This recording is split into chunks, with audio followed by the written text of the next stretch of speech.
Welcome to my demonstration video of my final year project, which titled is Android-based travel planning assistant. And there are three main components in my application. Let's begin with the first one, which is the SQL server. First of all, I have to download the server from the mysql.com. After the installation, we can have this screen, which is the MySQL administrator. After start the server, I can browse the data in the MySQL query browser, and the data are stored inside the table called Hong Kong Travel. The data come from the internet. Here is one of the example of the website. You can see that here is the address, the telephone number, and the name of the restaurant, and the source code of the website. I can collect the information by selecting the appropriate span, and the data are collected by the Java program, which make use of Java database connectivity, and is the driver, the name of the driver. So after the collection of data, the data can be seen here.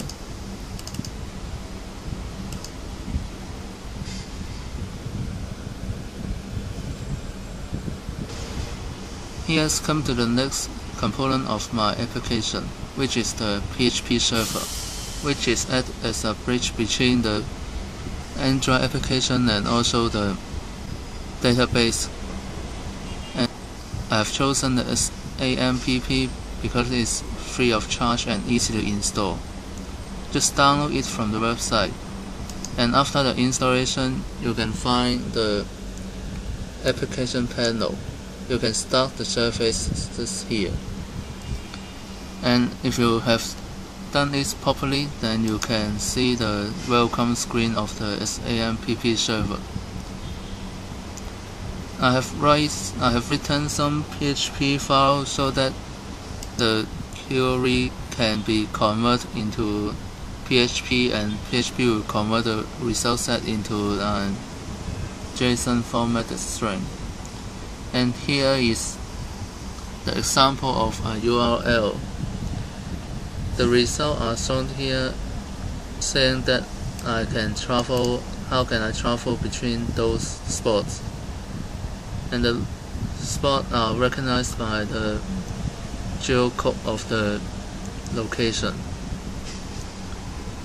So when the Android application want to access the information, they can just simply construct the path and pass the HTML and get the JSON string and return it to the end users. Here's come to the third part of my application, which is the Android application itself. You can download the Android SDK from the website called developer.android.com/SDK.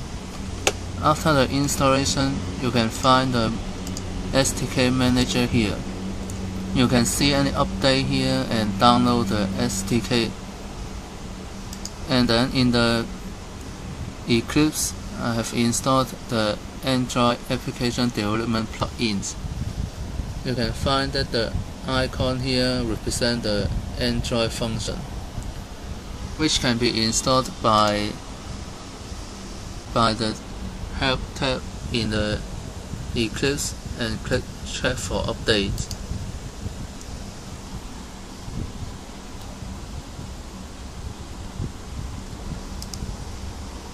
After the installation and the implementation of the programming, we can test program in the virtual machine of Android mobile phone, which can be started by clicking simply run the application.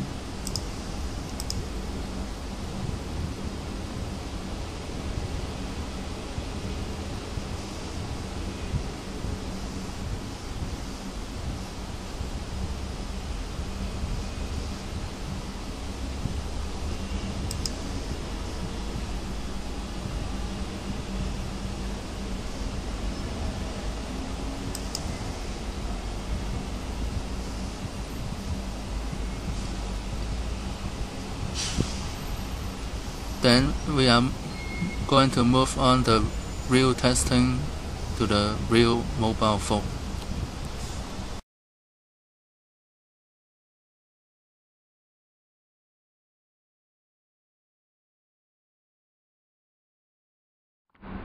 Here is the main menu screen. You can see that there are different types of icons here. For example, if I want to go shopping, I just press the shopping icon, and if you have any preference in the location, you can input some character. For example, if I want to find some shopping center in Mongkok, here are the shopping centers. I can click on the results list, and here shows the location of the shopping center. When I press the marker, it will show the detail of the spot. And here show the route information, and I can add it to my plan. After that, I can go back to the main menu screen and press plan a day. I have already added 2 more spots here, so I can press any one of them to generate a travel plan. The request is sent to PHP server and then return back to my mobile phone. And here are the travel plan. You can see that the order are shown on the map, and the route information is here as well.